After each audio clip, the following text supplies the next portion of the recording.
नमस्कार बंधुरा आज के आमी एकदम अनुष्ठान बाड़ीर मतो आलू भाजार रेसिपि करे देखाबो। तार जन्य एखाने आमी 5टा एरकम बड़ बड़ आलू परिष्कार करे छुले धुए जले भिजिए रेखेछि जाते कालो ना हये जाय।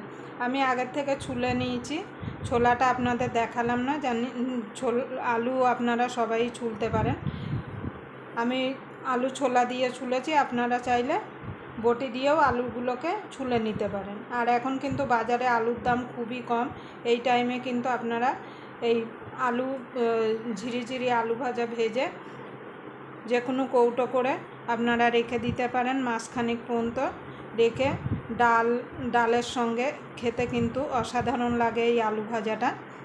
কিভাবে আলুটা ভাজলে একদম অনুষ্ঠান বাড়ির মতো মুচমুচে হবে আর অনেক দিন ধরে আপনারা রেখে দিতে পারবেন, সেটাই আজকে আমি করে দেখাবো। তার জন্য আপনারা প্রথম থেকে শেষ পর্যন্ত ভিডিওটা দেখবেন, আশা করি আপনাদের ভালো লাগবে। যদি এই আলু ভাজার রেসিপি আপনাদের ভালো লাগে তাহলে অবশ্যই একটা লাইক করে দেবেন। আর আমার চ্যানেলে নতুন বন্ধু হয়ে থাকলে অবশ্যই চ্যানেলটা সাবস্ক্রাইব করে আমার পাশেই থাকবেন আর পাশের বেল আইকনটা অবশ্যই বাজিয়ে দেবেন, আমি যখন কোনো নিত্য নতুন রেসিপি আপলোড করব সবার আগে পাওয়ার জন্য। তাহলে চলুন আলুগুলোকে আমি ছুলে নেব। এরকম একটা গেটার নিয়েছি, গেটারের সাহায্যে আলুগুলোকে আমি গেট করে নেব।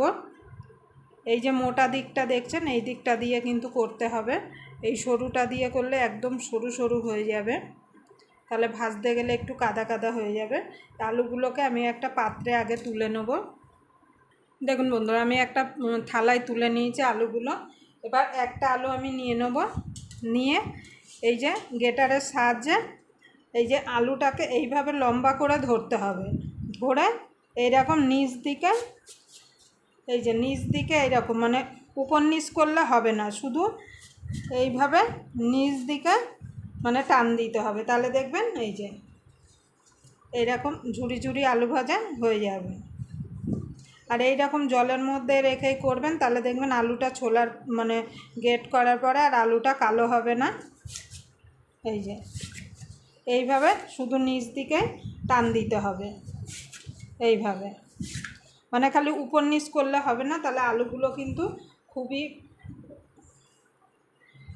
ছোট ছোট হয়ে যাবে।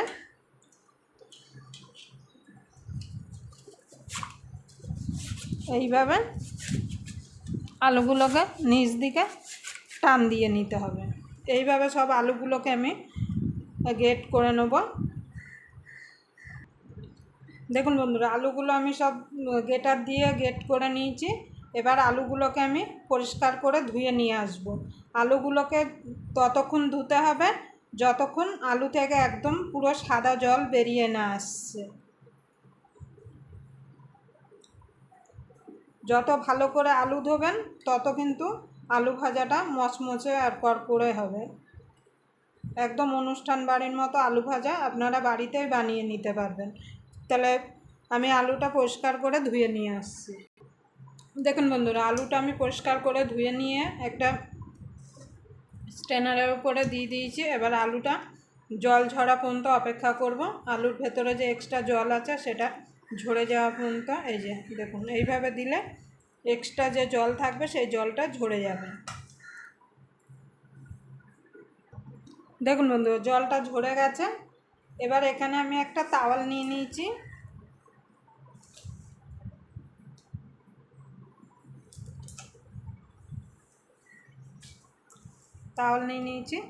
তাওয়ালের উপরে এই আলুগুলোকে এবার ছড়িয়ে দেবো। ছড়িয়ে দিলে কী হবে, এক্সট্রা যে জল থাকবে সেই জলটা এই তাওয়াল টেনে নেবে। উপর থেকে একটা টিস্যু পেপার দিয়ে মুছে নিলেই আলুটা আমাদের ভাজার জন্য রেডি হয়ে যাবে।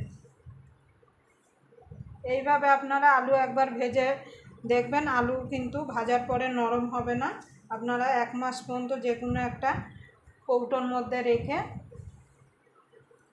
খেতে পারবেন। বাড়িতে ডাল করলেন আর এই আলু ভাজা দিয়ে খেতে কিন্তু খুবই অসাধারণ লাগে। এইভাবে আলুগুলোকে আমি মেলে একটু জলটা ঝরিয়ে নেব। দেখুন বন্ধুরা, আলুটার জলটা একদম ঝরে গেছে।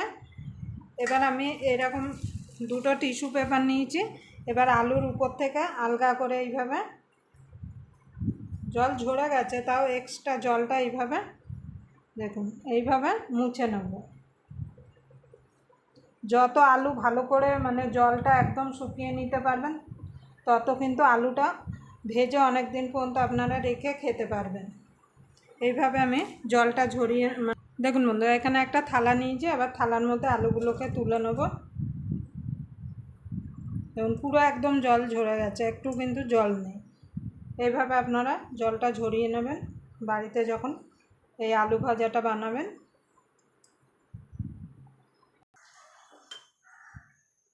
দেখুন বন্ধুরা, আমি আলুটা ভাজার জন্য তেল বসিয়ে দিয়েছি, তেল গরম হয়ে গেছে। এবার অল্প অল্প করে আলু দেব।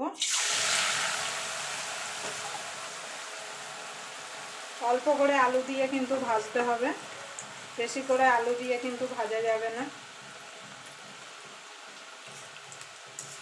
আর তেলটা কিন্তু খুব গরম করে তবে কিন্তু আলুটা দিতে হবে, না হলে কিন্তু আলুটা জড়িয়ে যাবে। দেখুন বন্ধুরা, আলু ভাজাগুলো হয়ে গেছে, আমি তুলে নেব। এর থেকে বেশি লাল করা যাবে না, কেন বেশি লাল করলে কিন্তু আলু ভাজাগুলো পুড়ে যাবে। আমি এখানে একটা টিস্যু পেপার পেতে নিয়েছি, এর মধ্যে ঢেলে দেবো। যে এক্সট্রা যে তেল থাকবে সেই তেলটা টিস্যু পেপারে টেনে নেবে। এইভাবে আমি বাকি আলুগুলো সব ভেজে নেব। দেখুন বন্ধুরা, আলুগুলো সব আমি ভেজে নিয়েছি, দেখুন কত মচমচে হয়েছে। এবার আমি কারি পাতা আর বাদামটা ভেজে নেব। আগে বাদামটা ভেজে নেব। আপনারা আলু ভাজার আগেও কারি পাতা আর বাদামটা ভেজে তুলে নিতে পারেন।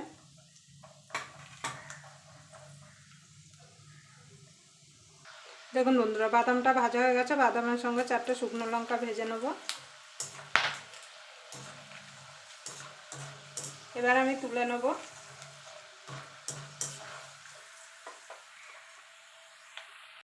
এই তেলে কারি পাতাটা ভেজে নেব।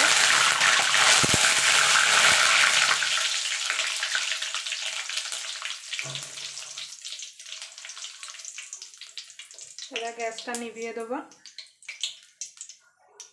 দেখুন বন্ধুরা, শুকনো লঙ্কা, বাদাম, কারি পাতা ভেজে নিয়েছে। এবার একসঙ্গে আমি সব মিশিয়ে নেব। দেখুন বন্ধুরা, একসঙ্গে আমি এবার সব মিশিয়ে নেব। দেখুন আলুটা দেখুন কত মচমচে হয়েছে। দেখুন বাদামটা একটু গরম আছে।